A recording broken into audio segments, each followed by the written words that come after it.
Alors, bonjour à toutes et à tous, à vous qui nous rejoignez ce soir. On est une petite cinquantaine pour ce webinaire de clôture du quatrième campus Managéduc.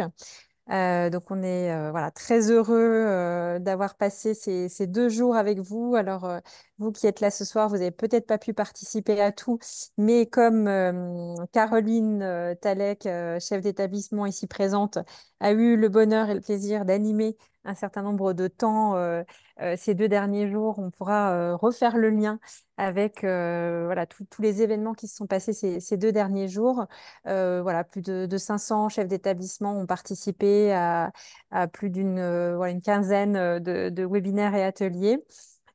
Aujourd'hui, on clôture et on a le bonheur de clôturer avec David Jays, voilà, haut fonctionnaire, essayiste, qui a été notamment rapporteur général du Conseil national de la refondation, qui est l'auteur d'un livre qui s'appelle Le nouveau modèle français, et on y reviendra puisque ça parle justement d'une refondation de la société française sur des bases plus solidaires et démocratiques. Et un dernier ouvrage, La Révolution obligée, qui parle davantage de développement durable, équitable pour faire face aux crises de notre époque. Euh, David, peut-être pour commencer, on avait envie avec Caroline d'aborder un premier sujet. Il y aura un peu un triptyque dans ce webinaire qui durera 1 heure. Un premier sujet autour de l'école comme base structurante de la démocratie. On a bien vu à quel point la démocratie pouvait être menacée et on l'a vu très, très récemment avec les derniers votes aux élections législatives anticipées et un certain nombre de pays qui peuvent vivre des basculements de régime. Et c'est vrai que l'école, finalement, est au fondement en fait de la démocratie moderne. On a un vote RN en fait qui est majoritairement présent chez les non-diplômés. Et ça, c'est assez particulier et singulier à la France. Donc, on avait envie de t'entendre sur ce premier sujet. Et puis après, on abordera les enjeux de démocratie scolaire et puis les enjeux de rénovation démocratique par le bas. Voilà comment on transforme les choses en transformant les rapports d'autorité. Donc voilà les 3 grandes parties qui vont nous occuper pendant cette heure. Donc, premier sujet, l'école comme base structurante de la démocratie. David, merci d'être là.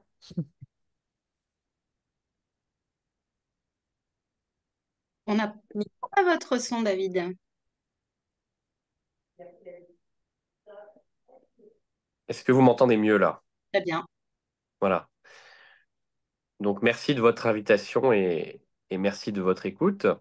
Bonjour à toutes et à tous et bonne reprise pour ceux pour celles et ceux qui reprennent ou qui vont reprendre. Euh, S'agissant de la première euh, interrogation que tu poses, Florence, sur le lien entre école et démocratie, je dirais que c'est un paradoxe. C'est-à-dire que l'école en France est assez peu démocratisée. Elle est massifiée. C'est-à-dire, il y a une obligation scolaire depuis les lois Ferry de la Troisième République. Il y a presque toute une classe d'âge au bac, presque toute une classe d'âge qui accède au bac ou à des diplômes approchants. Donc, elle est massifiée. C'est-à-dire que tout le monde a affaire à l'institution scolaire, qu'elle soit publique ou privée. Elle est dans la vie de tous les Français. Est-elle pour autant démocratisée? Si on entend par démocratie le pouvoir du peuple par le peuple pour le peuple, ou l'idée à minima d'une participation aux affaires des citoyens, des usagers, là, c'est un petit peu moins évident.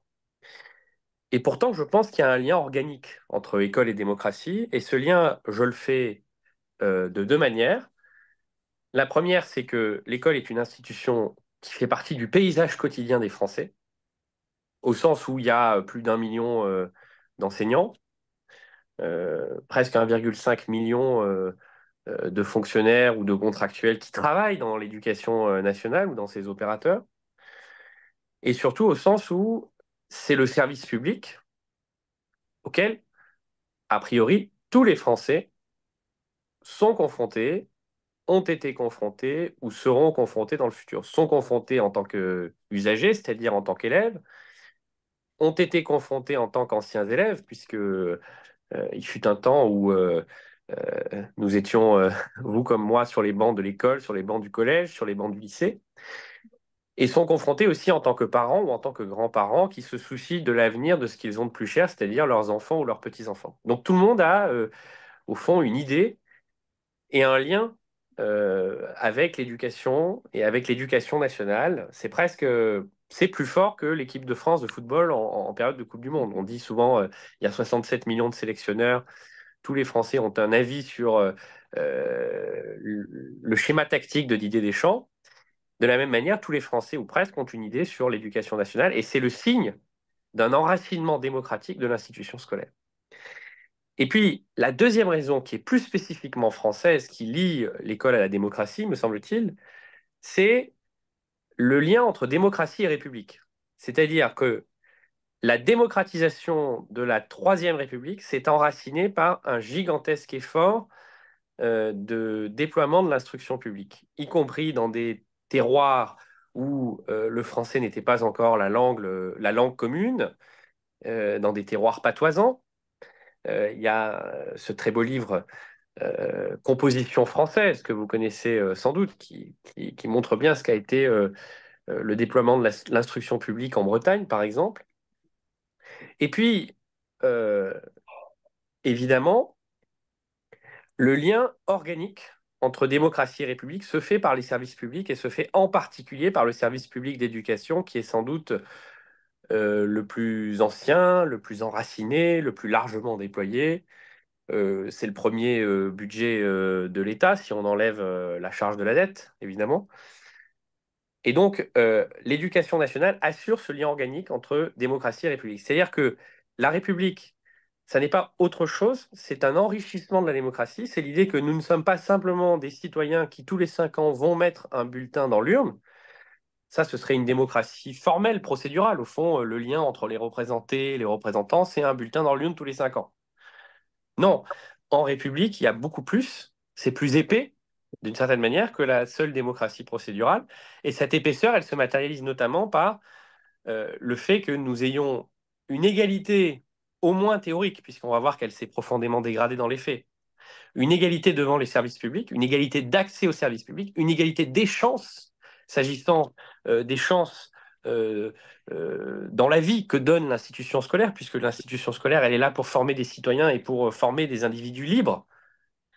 Et donc, elle matérialise ce lien entre démocratie et république. Et donc, de ce point de vue-là, l'institution scolaire est éminemment démocratique. Elle est éminemment au cœur de notre contrat démocratique. Donc, on y a affaire tous les jours, tout le monde est concerné, d'une part, et d'autre part, elle est le service public fondamental, le service public essentiel, qui est au fondement de notre contrat républicain et donc de notre contrat démocratique. Ce qui n'est pas le cas dans tous les pays. Dans des pays beaucoup plus libéraux, par exemple, il est entendu qu'il y a un service public d'éducation, mais parmi d'autres services privés d'éducation, et au fond, chacun fait son choix en fonction de ses revenus, de ses convictions religieuses ou pas. Et au fond, par exemple, aux États-Unis, l'éducation n'est pas inscrite au cœur du contrat social américain, comme elle l'est en France. Euh, J'imagine que vous saisissez bien la différence.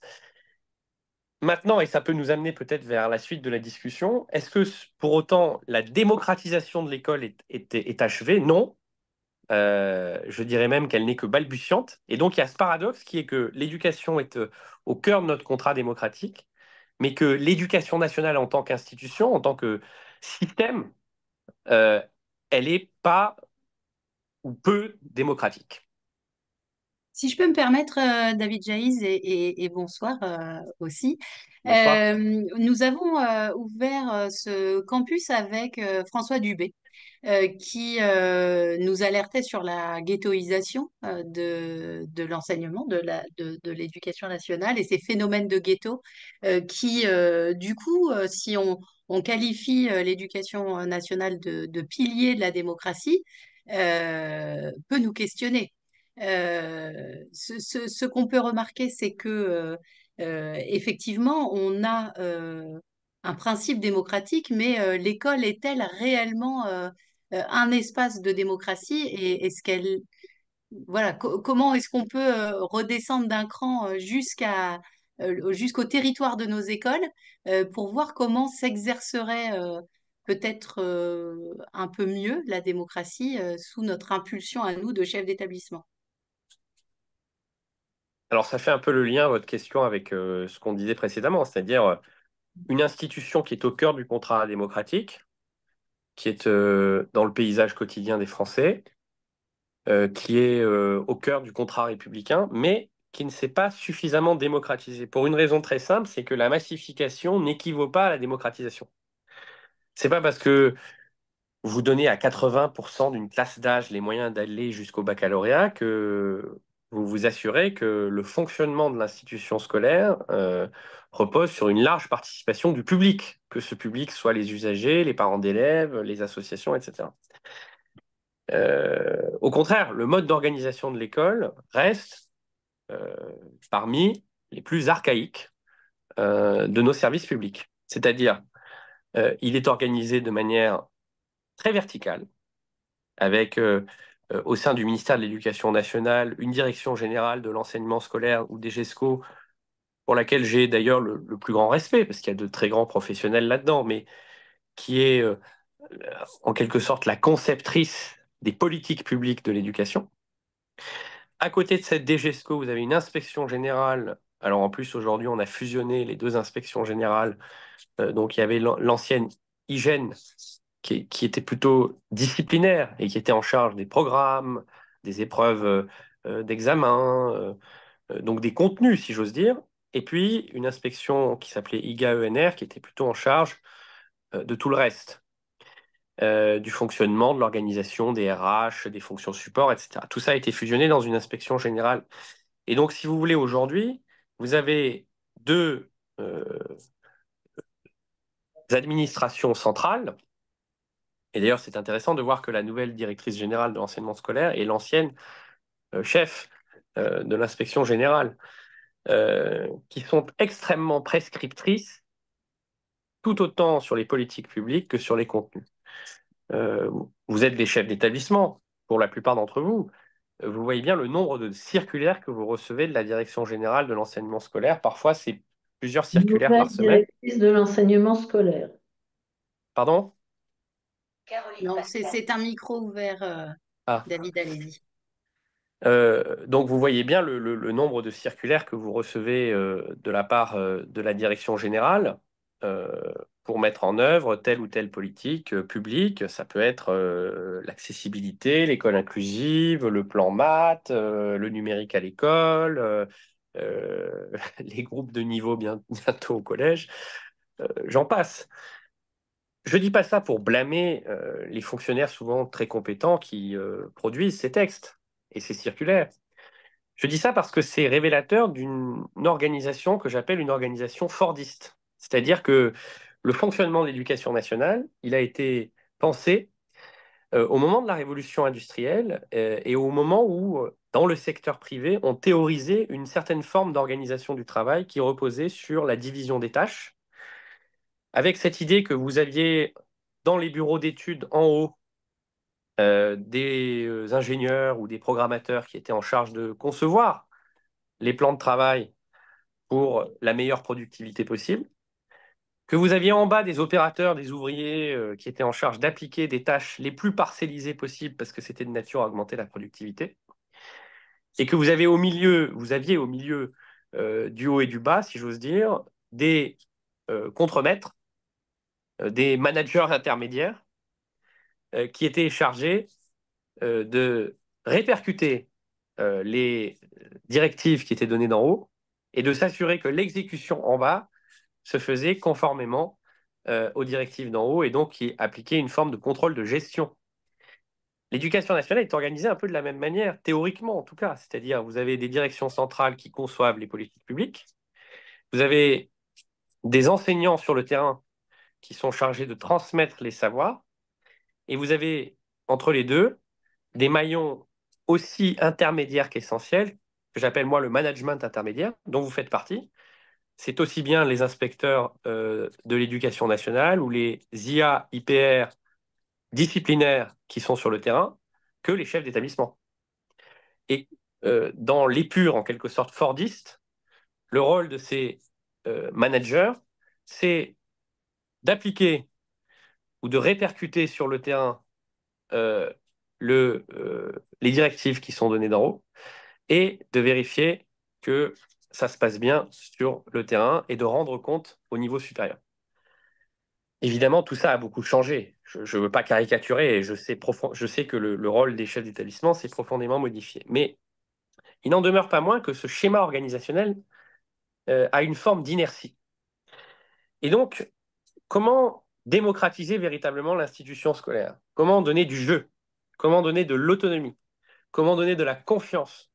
Comment donner de la force? Comment donner de la créativité? Comment donner de l'initiative? Comment donner du plaisir? Comment donner de l'inventivité à celles et ceux qui ont choisi ce métier parce que ça les passionne et parce qu'il n'y a pas de plus beau métier que d'être un éducateur? Eh bien, selon moi, c'est pas en cassant, pas en bousillant complètement ce schéma, parce que ça, c'est ce que propose une forme de droite néolibérale qui voudrait tout privatiser. C'est au contraire en transformant les rôles respectifs des uns et des autres. Je m'explique. Euh, les directions centrales, faudrait-il leur donner l'instruction de produire moins de normes, d'être moins prescriptives, d'être moins contrôlantes, d'être moins centralisatrices? Euh, je préférerais les repositionner dans un rôle d'accompagnement, de fédération des initiatives, d'évaluation aussi de ce qui fonctionne moins. Et de ce point de vue-là, même s'il est perfectible, le conseil d'évaluation de l'école et la démarche d'auto-évaluation des établissements était intéressant parce que le conseil d'évaluation de l'école, c'est un organisme qui est confié à un recteur, une rectrice en général, mais qui s'appuie sur le travail de terrain fait par les enseignants, les chefs d'établissement, les personnels, en termes d'auto-évaluation de l'école, et qui ensuite ramasse cette matière et en fait une sorte de synthèse. On pourrait faire pareil avec l'innovation pédagogique, avec le numérique, avec l'enseignement des langues, avec les maths, avec la mixité scolaire, c'est-à-dire regarder ce qui se fait de mieux sur le terrain en termes d'innovation, et ensuite essayer de fertiliser, de dupliquer, d'amplifier, de passer à l'échelle quand il y a des choses qui ont passé la rampe, y compris, je le dis tout de suite, scientifiquement. C'est-à-dire que les expérimentations pédagogiques, il faut pouvoir les évaluer scientifiquement en termes d'impact sur les résultats des élèves, sur l'égalité des chances, sur la mixité, etc. Donc là, j'ai commencé par le haut. En fait, j'aurais dû commencer par le bas, puisque vous comprenez bien que le schéma que je décris, c'est un schéma qui renverse complètement la pyramide. Mais j'ai fait exprès, parce que je vais arriver au plus important, c'est-à-dire le terrain. Au milieu, c'est-à-dire vous, les managers. Bon, j'aime pas trop ce mot de manager, mais j'ai pas trouvé mieux On va faire les avec. responsables. Voilà, comment on peut dire, moi j'appelle ça des ingénieurs pédagogiques. Voilà, les inspecteurs, les chefs d'établissement, etc. C'est-à-dire, c'est vraiment ceux qui font en sorte que le projet pédagogique réussisse sur le terrain. Leur rôle change complètement. Si on change le rôle du haut, le rôle du milieu change complètement aussi, puisque en fait, le rôle du milieu, ça va plus être de répercuter des circulaires. Moi, j'ai passé des semaines entières avec des inspecteurs de l'éducation nationale. Je ne sais pas s'il y en a ici. Est-ce qu'il y en a ici? Non, c'est plutôt des chefs Potentiellement, d'établissement. si, potentiellement. C'est On plutôt a du eu des secondaire ici. inspecteurs. Ouais, ouais.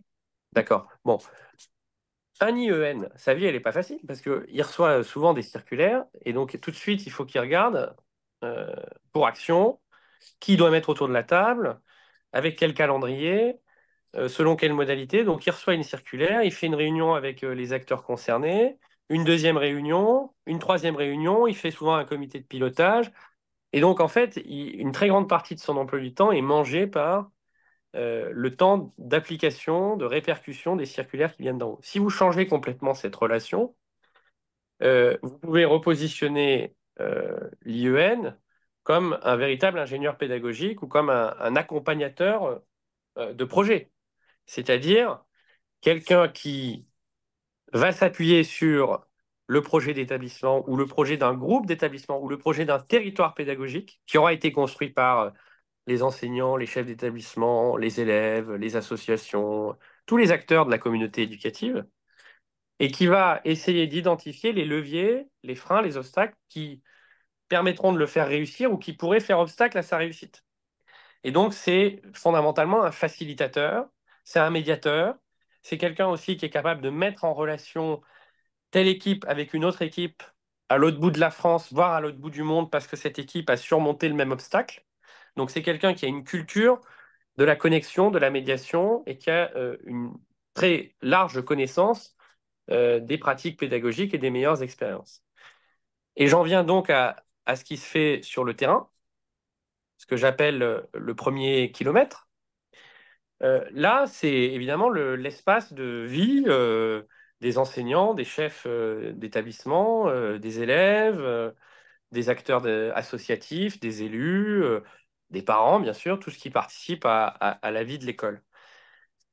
Eh bien, moi, je serais partisan que, à l'échelle pertinente, c'est-à-dire, ça peut être un établissement scolaire, un lycée, par exemple, assez largement autosuffisant, hein, mais ça peut aussi être un territoire éducatif, c'est-à-dire un ensemble d'écoles. Imaginons par exemple 11 écoles, 3 collèges, un lycée. Ça fait un territoire, ou un lycée général et un lycée professionnel. Ça fait un territoire éducatif parce que quand vous regardez les trajectoires des élèves, vous voyez que ils restent assez largement, pour la plupart d'entre eux, de la grande section de maternelle à la terminale, disons, sur le même bassin géographique. D'accord?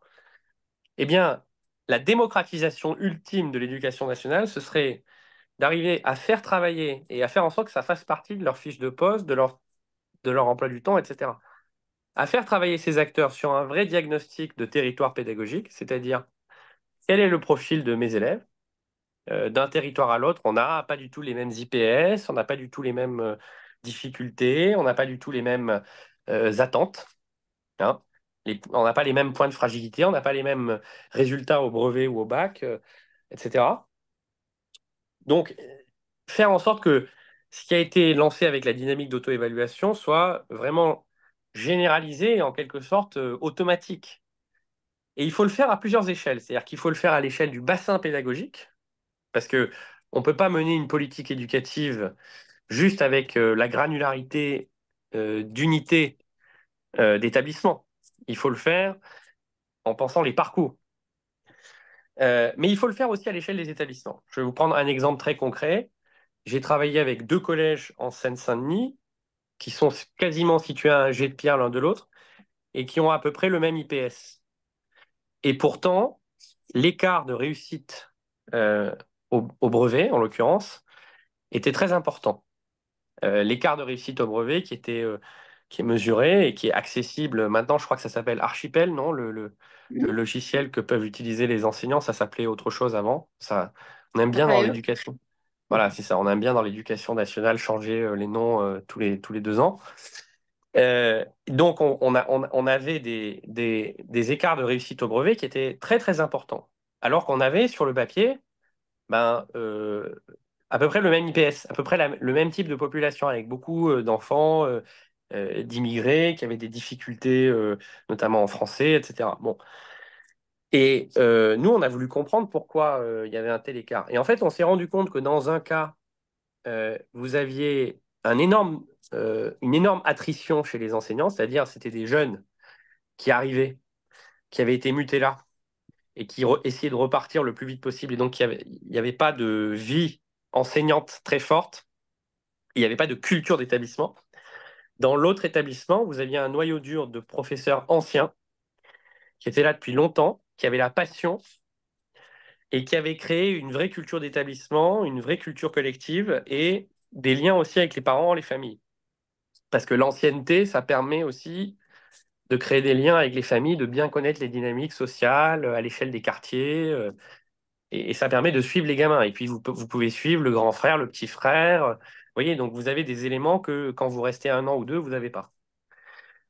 Et nous, on a découvert que l'écart dans la réussite des gamins, il était largement lié à ça. Donc, ce que je veux dire, c'est que l'analyse, le diagnostic, l'auto-évaluation, il faut le faire à l'échelle du territoire parce qu'il faut penser parcours, mais il faut aussi le faire à l'échelle de chaque établissement. Et c'est comme des poupées russes, ça doit pouvoir s'emboîter. Aujourd'hui, on a les outils pour le faire. on a les outils pour le faire, c'est-à-dire qu'on a Archipel, on a un certain nombre de données, qualitatives, quantitatives. On a eu la dynamique d'auto-évaluation. Ce qui manque, évidemment, c'est le temps, la rémunération, la formation. Des sujets qui, je le sais, sont assez chers à Florence. Il faut pouvoir imputer ça dans le temps de travail ou dans le temps de formation des enseignants, quitte à euh, revisiter complètement le paysage des formations, que ce soit les formations nationales, les formations académiques ou les formations d'initiative locale. Donc, Excusez-moi, David, on a quand même dans nos missions de chef d'établissement et dans nos habitudes de pratique, hein, moi je le suis depuis plus d'une dizaine d'années, euh, enfin, un intérêt, c'est certain, mais en tout cas une obligation de produire un certain nombre de documents bien avant l'auto-évaluation, qui sont le diagnostic, ce qu'on appelle le rapport d'étonnement à l'arrivée, le premier diagnostic du chef d'établissement et aussi le projet d'établissement. Tout bien ça, ce sûr, sont des outils à produire, contrats d'objectifs, etc., qui, s'ils sont pris et s'ils l'étaient déjà depuis 10 ans, pris de façon participative, c'est-à-dire en voilà. analysant le territoire, en faisant dialoguer tous les acteurs, en sortant chacun de son regard métier et en le mettant dans un objet à regarder qui est le collectif, la réussite collective, etc. On parvient quand même enfin, on parvenait déjà à mobiliser ce qu'on appelle une communauté éducative, nos petits territoires. Moi, j'aime bien dire ça, mon petit Oui. territoire. Et on y arrivait. Donc, qu'est-ce qui fait que on constate toujours quand même des points de tension, comme nous le rappelait Alain Boissineau hier soir, c'est-à-dire lui prônait une décentralisation de la commande éducation nationale pour nous libérer un peu dans nos métiers. Euh, qu'est-ce qui serait le meilleur déclic finalement pour que toutes ces initiatives de participation, etc., soient efficaces et puissent remonter un peu par capillarité vers le système central? Alors, le meilleur déclic, et croyez-moi, j'ai beaucoup évolué sur cette question, mais le meilleur déclic, je pense que c'est une révolution. C'est-à-dire que les outils dont vous parlez, ils existent, et il y a des chefs d'établissement formidables, j'en ai rencontré par dizaines, hein, qui les utilisent à bon escient, qui impliquent les enseignants, etc. Bon, j'ai vu aussi beaucoup d'endroits où les enseignants renâclent contre le projet d'établissement en disant encore la main invisible de ces technocrates de l'éducation nationale, du néolibéralisme, etc., etc. On entend aussi ce genre de discours. Et donc, il y a plein d'endroits où ça n'a pas pris. Mais moi, je pense que si on veut que ça prenne vraiment, il faut que ça soit un outil de connaissance et d'action. Et donc, il faut repartir presque d'une page blanche. Je m'explique. Je fais juste un détour par la philosophie politique. Parce que quand on a créé le CNR, l'idée, c'était vraiment de mettre en œuvre une philosophie politique qui m'est très chère. C'est celle de John Dewey. Je ne sais pas si vous connaissez John Dewey, hein, c'est un grand philosophe de l'éducation, euh, du courant pragmatiste, hein, ou pragmatique américain, et qui disait l'action publique, mais c'est pas juste l'action politique, c'est aussi l'action éducative hein, dans un établissement, elle doit toujours découler de la connaissance. Et la connaissance, c'est pas une connaissance qu'on administre euh, de manière professorale. C'est une connaissance qui est construite par l'enquête et par l'expérimentation. C'est une connaissance qui est construite sur le terrain. Donc, ce que je vous décrivais à l'instant, c'est qu'il faudrait faire en sorte que il faudrait qu'on rentre dans une dynamique d'états généraux, mais pas les grands états généraux fumeux que les ministres grenelliens nous imposent tous les 10 ans pour montrer que le hamster tourne dans la roue et qu'on va tout réinventer. Non, des vrais états généraux, c'est-à-dire un travail qui est conduit à l'échelle des établissements et à l'échelle des territoires pédagogiques, qui est conduit par les acteurs eux-mêmes, par les profs, par les chefs d'établissement, par évidemment les élèves, par les parents, etc. Avec la mobilisation d'un certain nombre d'outils, d'un certain nombre de savoir-faire, d'un certain nombre d'instruments assez rigoureux, donc quantitatifs et qualitatifs. Et c'est sur la base en fait de ce diagnostic qu'on va identifier des points d'action. Mais pour que ce diagnostic ne reste pas lettre morte, parce qu'on fait faire effectivement dans l'administration française beaucoup de contrats d'objectifs, beaucoup de diag, beaucoup de choses. Mais le problème, c'est qu'après, les mauvaises habitudes reprennent. On repart dans la logique des circulaires, de C'est ça. l'uniformité, etc. Et d'ailleurs, moi, un des moments les plus étonnants, je vais vous faire un aveu là, dans ma courte carrière de patron du CNR, c'est que, parce que le CNR, on l'avait vraiment pensé comme une révolution, c'est-à-dire de dire, ben, on va vraiment donner la main aux profs et aux chefs d'établissement, et surtout, on veut le penser comme une révolution positive, parce que souvent, quand on parle autonomie, les cheveux se dressent sur la tête et on se dit, qu'est-ce qu'ils vont encore nous faire? Ils vont tout libéraliser, casser le statut, etc. Alors que l'idée n'était pas du tout là. L'idée, c'était de garder une fonction publique, justement, de garder ce qui fait la fierté de notre service public. Mais c'était de redonner de l'oxygène et des marges de manœuvre et justement de permettre aux communautés éducatives de vraiment essayer de comprendre ce qui fonctionne et ce qui fonctionne moins bien à leur niveau et ensuite de les financer. Et pas selon une logique d'appel à projet, parce que la logique d'appel à projet, c'est une logique de compétition. Au contraire, c'était une logique automatique, c'est-à-dire vous construisez un diagnostic, ensuite vous faites un projet de transformation et ensuite on vous finance et il y a pas de compétition, il n'y a pas de cahier des charges préétabli. Mais il faut juste avoir fait le boulot en amont de diagnostic. Donc ça peut prendre du temps. Moi, je disais en rigolant, le CNR, c'est une machine à dire oui au projet lentement. Parce que et le job des chefs d'établissement ou des inspecteurs, c'était quand le projet n'était pas encore complètement mûr ou qu'on pouvait l'améliorer, etc., c'était d'apporter matière à réfléchir, de euh, trouver d'autres expérimentations qui avaient fonctionné ou qui au contraire n'avaient pas fonctionné, etc. Bon. Et pourquoi je vous dis ça? Je vous dis ça parce que quand je parle de révolution, c'est à dessein, c'est que une fois que le projet est construit, en fait, c'est presque à la communauté éducative de pousser les murs et de réinventer une partie des règles. C'est-à-dire que si on considère que dans un territoire, les gamins ont de graves difficultés de concentration le matin parce qu'ils n'ont pas déjeuné chez eux, et ben, un petit déjeuner généralisé et on réaménage. Dans un territoire d'outre-mer, on peut réaménager complètement les horaires. Dans un territoire où il y a des graves difficultés, des graves lacunes en français, s'il faut doubler les heures de français ou s'il faut diviser la taille des groupes par 3 ou par 2, on le fait. Et ce que je veux dire, c'est que en fait, aujourd'hui, vous avez un truc qui s'appelle de mémoire l'article 319 du Code de l'éducation. Il y a des meilleurs spécialistes que moi ici, mais de mémoire, c'est l'article 319 sur l'expérimentation scolaire qui vous permet d'aller extrêmement loin.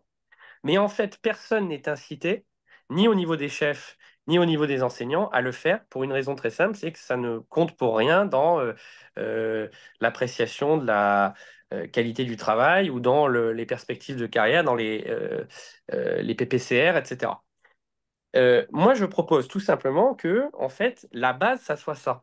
C'est-à-dire, on redéfinit un vrai projet et c'est nous qui écrivons les règles. Et c'est nous qui écrivons les règles. Évidemment, on va pas faire du détricotage et c'est pas chacun, on va pas faire du Montessori généralisé. C'est-à-dire que c'est pas chacun qui va inventer son propre corpus et ses propres.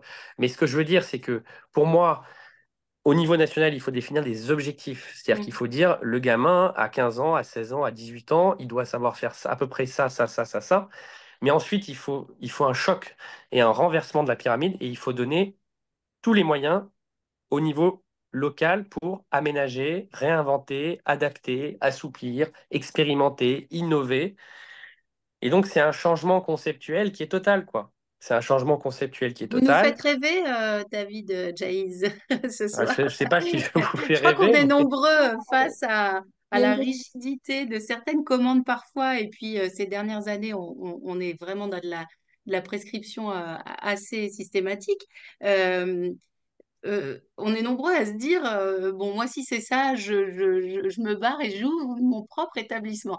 Et ben, en gros, c'est ça, ce que vous nous proposez, oui, mais sans le côté, si vous voulez, je suis pas un ultra-libéral, c'est-à-dire que je pense pas que l'école, c'est du self-service où chacun va inventer ce qu'il veut. Il y a des savoirs fondamentaux, il y a un esprit critique à former, il y a des gamins à qui il faut trouver une place dans la société, etc. Simplement, ce que je pense, c'est que l'État doit fixer des objectifs de résultats, pas des objectifs de moyens. Aujourd'hui, en fait, l'État, il sait pas très bien ce qu'il attend de ses enseignants, de ses chefs d'établissement.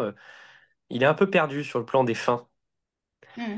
Vous voyez, sous la Troisième République, on n'en est plus là, il ne faut pas revenir là, mais au moins on se disait, bon, on va former des citoyens français, il y a plein de paysans qui savent pas lire et écrire, on va en faire des gens qui savent lire et écrire, on va les rallier à la République parce qu'ils sont souvent monarchistes et catholiques, euh, on va renseigner la morale républicaine, alors parfois c'était un peu gros rouge qui tâche, mais au moins il y avait des objectifs, il y avait des fins. voyez ce que je veux dire? Aujourd'hui, il Oui, n'y a que des moyens. pourtant, on assigne beaucoup de responsabilités à l'école. C'est-à-dire que souvent, quand la société, on perçoit une tension, une crise, on dit l'école n'a pas joué son rôle Oui, dans tel domaine, l'école n'a pas mais su faire ci, que fait l'école? Mais exactement, c'est exactement ça qui va pas. C'est-à-dire qu'en fait, comme on ne sait plus exactement ce qu'est un objectif éducatif, en fait, on fait porter sur l'école le fardeau de tous les dysfonctionnements et de tous les dérèglements de la société. Ça va du numérique, en passant par le communautarisme, la Au vélo, laïcité, le vélo, 30 minutes de sport par jour, etc. Et c'est n'importe quoi. Alors qu'en fait, il faut pas revenir au fond de la Troisième République, parce que ça n'a plus rien à voir. Mais il faudrait revenir à l'état d'esprit qui était, fixons-nous trois ou quatre grandes fins. Qu'est-ce qu'on veut que nos gamins sachent quand ils atteignent 16 ans ou 18 ans? Où on veut qu'ils soient dans la société? Quel rapport on veut qu'ils aient? quels citoyens ils sont Voilà, quel aussi, parce que citoyen on veut qu'ils soient? Hmm, quelle Et ensuite, moi, capacité d'autonomie. ce que je dis, c'est qu'il faut donner aux enseignants, aux chefs d'établissement, les moyens de pousser les murs, d'expérimenter, d'innover. Et en fait, vous voyez, c'est une révolution copernicienne au sens où, pour ceux qui ont fait un peu de physique, la révolution copernicienne, c'est l'idée que finalement, l'objet se règle sur le sujet, plus que le sujet se règle sur l'objet. Et bien là, l'idée, c'est que le, les directions centrales se règlent sur le terrain et pas le terrain se règle sur les directions centrales. Donc, il va y avoir un buissonnement, un fourmillement d'initiatives, d'idées, de projets, de façons de faire. Certaines vont fonctionner, d'autres pas. Alors, la clé de tout ça, vous comprenez bien que c'est le management intermédiaire, justement. C'est ça que j'essaie de vous transmettre aujourd'hui. Et C'est que, David, juste, enfin, il oui, y a beaucoup de questions dans le chat autour du niveau justement de l'établissement. Donc, est-ce que c'est pas au niveau local que la démocratie peut évoluer? Comment oserons-nous laisser la place à la démocratie dans les conseils d'administration, dans les conseils de classe, au sein des CVC, des CVL, pour que les élèves qui sont ceux qu'on a éduqués à faire grandir finalement aient une voix, et voix au chapitre? Quels sont les espaces qui sont investi ou à investir dans nos établissements pour en faire des lieux démocratiques et d'éducation à la citoyenneté. Donc, il y a beaucoup de questions voilà, très oui, concrètes sur ce niveau-là et comment on peut faire vivre cette démocratie scolaire parce que finalement, l'école, elle est préparatoire à la vie normalement. Et donc, comment on rend l'école exemplaire finalement de la future vie démocratique auquel normalement ces futurs citoyens auront à participer. mais si vous voulez, les CVC, les CVL, les conseils de classe, c'est un peu comme ce que disait Madame tout à l'heure sur les contrats d'objectifs et les diag, etc. C'est des tuyaux, tout ça. C'est-à-dire que, en fait, utilisons à la limite ce qui existe, parce qu'effectivement, il existe plein de choses. Mais ce qui ne fonctionne pas aujourd'hui, c'est pas la tuyauterie, parce que c'est ça le paradoxe de l'administration, c'est que, le discours que je suis en train de vous tenir là, je suis certain, si vous êtes chef d'établissement ou inspecteur, que vous avez déjà dû l'entendre plein de fois à IH2EF, c'est ça? C'est ça? Ça aussi, ça change tout le temps. Ou que vous avez dû l'entendre de la part des recteurs, des machins, parce que c'est un peu la vulgate d'une certaine manière. Mais ce qui est dingo, je trouve, hein, c'est que c'est de la vulgate qui se transforme en circulaire et qui, du coup, se retourne contre elle-même. C'est-à-dire qu'en fait, on va utiliser les mêmes canaux, les mêmes modes d'organisation, les mêmes modes de pensée pour faire passer de la vulgate horizontale. Mais c'est pas comme ça que ça marche. Et donc, si vous voulez, à la limite, ne soyons pas inquiets de la tuyauterie, parce que la tuyauterie, elle existe, et puis s'il faut créer d'autres tuyaux, on créera d'autres tuyaux. Ce qu'il faut changer, et les profs sont prêts, je pense, dans leur immense majorité, hein, c'est l'état d'esprit et c'est la philosophie globale. Et cette philosophie et cet état d'esprit, il est encore trop vertical, descendant, trop procédural, trop centré sur des objectifs de moyens et pas assez sur des objectifs de résultats. Et tant qu'on n'aura pas renversé la charge de la preuve, on n'y arrivera pas. Et si vous C'est voulez, assez il faut... confortable quand même. C'est aussi très confortable. Vous dites les profs sont prêts pour l'avoir pratiqué. C'est déstabilisant quand on arrive avec une volonté de participation, de faire participer tout le monde au projet, à la construction de ce projet, au diagnostic pour trouver les meilleurs chemins. Parce que ça demande du temps. Ça demande de l'énergie, ça demande des compétences peut-être des fois qu'on estime ne pas avoir. Hum, Ça veut dire, par exemple, pour un enseignant, moi je suis dans ma classe, je fais mes cours, et en plus, il va falloir que j'aille réfléchir pour la chef. ouais. et quasiment faire Alors, le travail de la chef. c'est pas pour la chef, justement, parce que Oui, mais l'idée, c'est de réfléchir ensemble. la première Mais réaction, c'est celle-ci. vous remarquerez que je vous ai dit tout à l'heure que là où on bute, c'est sur le temps, l'argent et la rémunération, et la formation, pardon. Le temps, la rémunération et la formation. C'est-à-dire que il faut qu'on change complètement l'organisation du temps de travail des enseignants. Ça ne veut pas dire forcément qu'il faut augmenter le nombre d'heures travaillées devant élèves, mais au contraire d'ailleurs. On peut peut-être imaginer d'avoir des semaines où on fait moins d'heures devant élèves, mais où on a euh, des formations ou du temps de travail en commun. En tout cas, il faut qu'on trouve un moyen à la fois de former au travail collectif les enseignants, parce que ça, c'est un autre problème, c'est la Mhm. solitude. La solitude ou le cloisonnement disciplinaire. Exact. Donc, il faut trouver un moyen de reconnaître, de former, de reconnaître et de rémunérer le temps de travail collectif des enseignants. Ça, c'est une donnée absolument essentielle, essentielle de la question. Mais il y a une question un peu centrale quand même dans cette révolution, qui est la question du pouvoir, en fait. Et comment ceux qui sont en situation de pouvoir arrivent à écouter, inclure ceux qui ont, en tout cas sur le papier, moins de pouvoir. Et ça va jusqu'à l'élève. On parle d'infantisme, qui est le mépris finalement de la, une incapacité à écouter les jeunes. Donc il y a quelque chose quand même de subversif dans le fait que ceux qui sont en situation de pouvoir, à quelque niveau que ce soit au niveau central, au niveau du chef d'établissement, au niveau de l'enseignant, comment celui qui est en situation d'autorité, de pouvoir, écoute, laisse de la place et apprend à co-construire avec ceux qui sont a priori dans une situation de moins maîtrise de pouvoir. Oui, bah, ça fait partie de l'arsenal, j'allais dire, ça fait partie de l'arsenal de compétences qu'il faut développer et sur lesquelles il serait bon d'ailleurs de recruter ou de former les enseignants, au même titre que le travail collectif en dehors des silos disciplinaires. Euh, Parce que le problème aujourd'hui, c'est qu'on est épuisé par la prolifération de toutes ces instances, de toutes ces réunions qui nous demandent d'être plus horizontaux. Les C'est ça le millefeuilles, paradoxe. voilà. Voilà. Moi, c'est ce que j'appelle la fossilisation bureaucratique. Ouais. Ça part d'une bonne volonté, mais comme on n'a pas compris que la clé, c'est de changer l'état d'esprit et la philosophie et les objectifs qu'on se donne, en fait, ça échouera toujours. Ça, c'est un principe de base de sociologie des organisations, hein, si vous voulez. C'est pareil dans toute organisation humaine. Si vous voulez transformer une organisation, d'abord, vous ne pouvez pas le faire contre les membres de l'organisation. Donc, ça ne peut pas être pensé d'en haut et ensuite l'intendance suivra. Et deuxièmement, il faut bien comprendre quels sont les horizons mentaux de chacune et chacun dans cette organisation, de ces différents échelons, etc. Et vous devez jouer avec ça. Vous ne pouvez pas faire table rase d'une certaine manière, comme on le disait dans certains slogans révolutionnaires. Donc je parle de révolution à dessein, mais c'est pas une révolution de table rase ou de page blanche. C'est une révolution intelligente. C'est pour ça que je vous ai dit tout à l'heure, c'est pour ça que je suis reparti du schéma fordiste, et je vous ai dit, faut pas tout casser, parce que vous voyez, dans les projets d'une certaine droite, il y a cette idée qu'on va tout casser et qu'on va faire, chaque établissement sera une petite entreprise. C'est pas du tout l'idée. Moi, je pense qu'il y a une troisième voie à construire, qui soit ni la verticalité bureaucratique directive, ni le néolibéralisme entrepreneurial. Et cette voie, moi j'appelle ça la voie républicaine. C'est voilà, inspiré par John Dewey, par des penseurs comme ça. C'est les établissements sont des petites unités démocratiques qui sont capables de construire leurs projets. Tout ne va pas évidemment se faire à cette échelle-là. Et ensuite, ils doivent s'agréger à l'échelle d'un territoire éducatif. Et puis, et comme ça, par fourmillement, par buissonnement, par fertilisation progressive, on arrive à faire une nation de l'intelligence. Une question qui est essentielle aussi, c'est quand même les marges de manœuvre du chef.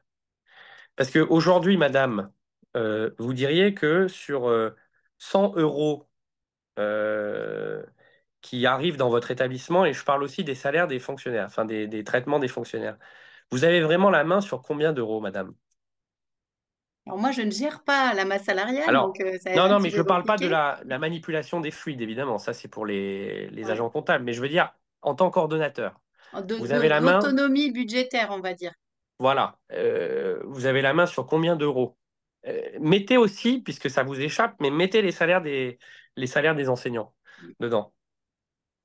Bon, bah, je pense très peu. C'est-à-dire qu'une fois qu'on a développé les dépenses obligatoires, enfin, en termes de budget propre, Bah, je vais vous le dire, moi, hein. ouais, Vous avez la main sur 1,5 euros, ouais, sur c'est 100 ça. euros.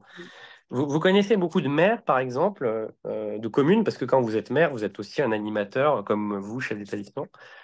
Vous êtes maire, vous êtes élu maire d'une commune, on vous dit, bon, bah, il y a 100 euros de recettes fiscales, par contre, tu vas avoir la main sur 1,5 euros. Mm. Ça fonctionne pas. Et ça, par Donc, exemple, des projets comme le CNR, notre école faisons-la ensemble, pour avoir monté un projet, avoir reçu 60 000 euros, je peux vous dire qu'effectivement, c'était très, très agréable d'avoir cette enveloppe à dépenser pour des projets qui étaient propres. Euh, Est-ce que cette solution, est-ce que c'est enfin, est-ce que c'est le point de démarrage de cette révolution un peu lente bah, que c'était vous moi, espérez? c'était mon idée. Moi, c'était mon D'accord? idée. C'était de dire, en fait, le CNR, enfin, l'école Faisons-le ensemble, on met le pied dans la porte avec des projets qu'on finance, on donne le goût. Et il y a des endroits où ça, c'est vraiment, les gens se sont vraiment prêtés au jeu, passionnés. À Marseille, on a fait des choses assez incroyables avec Marseille en grand, hein. Et les gens se sont passionnés pour ça. Ils ont développé des nouvelles logiques collectives, des nouvelles façons de travailler. Ils ont questionné leur métier. Ils étaient à des moments de leur carrière, parfois ils voulaient claquer la porte et Hmm. ils ont reconsidéré. Bon, il y a eu aussi des ratés, hein. Il faut avoir expérimenté, ça veut dire aussi accepter de rater. Donc il faut aussi changer notre rapport à l'échec. Mais on a quand même la plus grande satisfaction pour moi, c'est qu'on a remobilisé et repassionné des enseignants sur des projets. Je pense par exemple à un superbe projet qu'on a fait dans l'Orne, entre plusieurs écoles, plusieurs collèges, sur les maths. On voyait qu'il y en avait un problème avec les maths, notamment chez les filles. Et donc on s'est dit, il faut qu'on implique les parents et les familles, et on a créé Sac à maths. Alors c'était inspiré d'une méthode qui existe déjà en Europe, etc. Mais là, on a créé une association, enfin on a financé une association qui mélange des instituts, des profs de maths, des chefs d'établissement.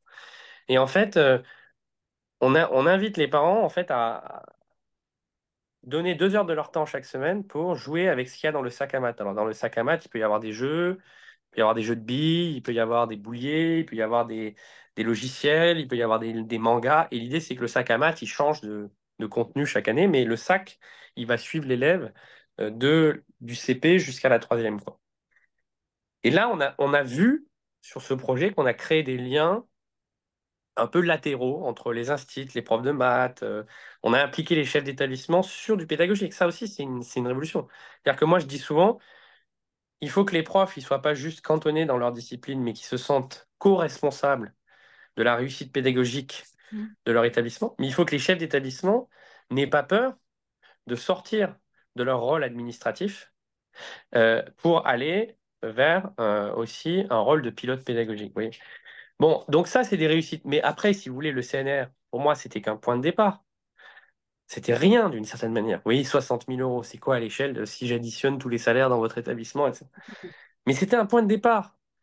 Et pour moi, l'idée derrière, c'était de transformer le système. Mais bon, moi, j'étais un petit rapporteur administratif. Je ne pouvais pas faire grand-chose. En fait, euh, pour faire ça, il faut un ministre de l'Éducation. Et il faut qu'il soit ministre pendant 5 ans. Parce qu'il faut une longévité. Et c'est là que, à titre personnel, j'ai un petit regret Blanquer. Parce que Blanquer avait compris intellectuellement des choses sur l'éducation, mais il avait justement un logiciel trop vertical. Et donc, Comme beaucoup voilà. finalement. Et donc, il a complètement raté ce tournant. Voilà. Mais ce qu'il faut, en fait, c'est un ministre, 5 ans, un mandat hyper clair, de la co-construction. Le problème, c'est que là, on n'y est pas, quoi. Ça change tous les 6 mois, on n'y comprend plus rien. Vous êtes Et très ça va. occupé en ce moment, David Jaïs? Oui, je suis très occupé. Et puis Très surtout, là, occupé. je suis pas candidat parce que je vais vous dire une chose. Quand je vois l'état du. Parce que, si vous voulez, vous voyez les problèmes culturels dont je vous parle sur le rapport à l'école, c'est les mêmes problèmes culturels sur le rapport à la politique globalement. Je veux dire, il n'y a pas de secret. Vous voyez, on retrouve les mêmes comportements, les mêmes problèmes. Et donc, si vous voulez, c'est notre culture qui doit changer, en partie.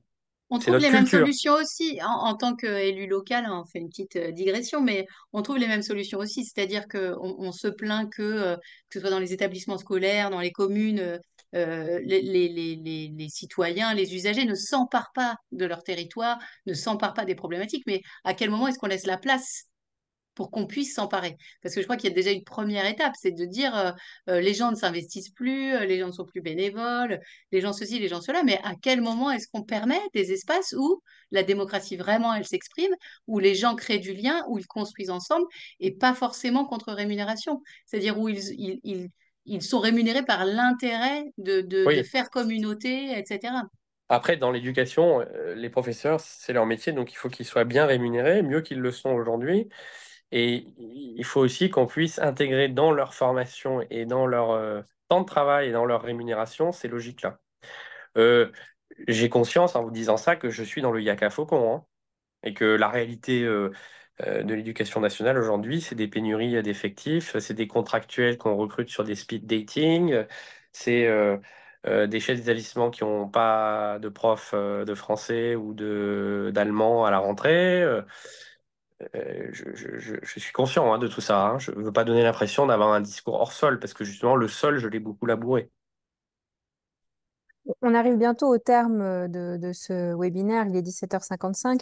Euh, je pense que ce serait peut-être intéressant, David, d'avoir un propos conclusif pour reprendre les éléments clés de ce triptyque autour de la réflexion, voilà, autour de l'école comme pilier de la démocratie et qu'est-ce que peut-être peuvent faire les chefs d'établissement pour stimuler, encourager cette participation, cette démocratie scolaire et contribuer à cette révolution par le bas. Bon, bah déjà, ils font énormément. C'est-à-dire, moi, j'ai été très frappé aussi de voir à quel point, dès qu'on ouvre un peu les fenêtres, il y a énormément d'initiatives, il y a des profs géniaux, il y a des chefs d'établissement passionnés, il y a des expérimentations réussies. Une des grosses difficultés du système, c'est justement de mettre en réseau et de passer à l'échelle ces expérimentations. Donc, il y a un enjeu, passage à l'échelle, mise en réseau, mise en relation. Donc ça, à la limite, c'est presque pas de la responsabilité seule des chefs d'établissement, c'est de la responsabilité de l'institution scolaire. Ensuite, ce que je crois profondément, c'est que, bah, effectivement, comme vous le disiez, Madame, tout à l'heure, il y a déjà des outils, il y a déjà une tuyauterie. Elle est un peu bureaucratique, elle est parfois un peu controversée. Je pense aux projets d'établissement qui n'ont pas toujours eu la sympathie des syndicats. Mais tant qu'on n'a pas fait cette grande révolution, d'une certaine manière, ben, il faut qu'on bricole avec les outils qu'on a sous la main. Et donc, moi, je peux que encourager, mais ils le font déjà d'une certaine manière, les chefs d'établissement et les enseignants, à utiliser au maximum ces instruments qui existent pour créer, voilà, des nouvelles façons de faire, d'apprendre, de prendre du plaisir. Mais en même Euh, temps, on veut des marges d'autonomie. et donc, si vous voulez, voilà, il y a énormément de marge de manœuvre. On peut pas dire qu'on doit donner de l'autonomie et euh, euh, comment dire, faire de la démocratie locale si on s'empare pas déjà de toutes les marges de manœuvre, et elles existent et elles sont réelles, qui existent. Je rappelle aussi qu'il y a dans l'article 319 du Code de l'éducation des choses sur l'expérimentation scolaire qui permettent d'aller très loin. Donc voilà, donc ça c'est. Et donc le chef d'établissement, évidemment, en tant que patron, hein, d'un collectif, il a comme mission, me semble-t-il, aussi de stimuler cette. Parce que si les enseignants, ils ont intériorisé aussi cette culture du contrôle, de l'inspection, ils sont pas incités à pousser les portes.